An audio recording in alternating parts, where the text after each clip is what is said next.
Hello everyone, আসসালামু আলাইকুম। সবাই কেমন আছেন? আমি আলহামদুলিল্লাহ ভালো আছি। দেখেন বিকেলবেলা ঘুরতে আসছি, বাড়ির পিছনে একটা মাঠ আছে ওখানে। এটা হচ্ছে বাংলাদেশের সোনালী আঁশ মানে পাট। কত সুন্দর একটা জায়গা, খোলামেলা পরিবেশ। অনেক সুন্দর জায়গা, ঘুরতে ভালো লাগতেছে। চারিদিকে মাঠ, ক্ষেত, অনেক সুন্দর জায়গা, অনেক সুন্দর। আমার প্রকৃতি খুব ভাল লাগে, তাই মাঝে মাঝে প্রকৃতির মাঝে আসি ভিডিও করার জন্য, কিছু ছবি তোলার জন্য। আপনারা কে কে প্রকৃতি প্রেমী? আমি তো অনেক প্রকৃতি প্রেমী, আমার খুব ভাল লাগে ঘুরতে। আমরা কেন যে টাকা খরচ করে বিভিন্ন পার্ক, রেস্টুরেন্ট ঘুরতে যাই, আমাদের বাড়ির আশেপাশে কত সুন্দর প্রাকৃতিক দৃশ্য আছে, আমরা তাই দেখা বাদ দিয়ে আমরা টাকা খরচ করে দূরে দূরে ঘুরতে যাই। অনেক সুন্দর জায়গা।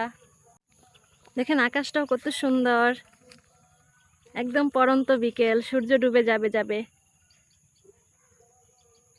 আমি আসছিলাম ভিডিও করার জন্য। অনেক সুন্দর জায়গা, মাশাআল্লাহ, সুবহানাল্লাহ, অনেক সুন্দর জায়গা। আকাশটা কত সুন্দর, সবাই মাশাআল্লাহ বলে দিবেন। ধন্যবাদ আমার ভিডিওটা দেখার জন্য।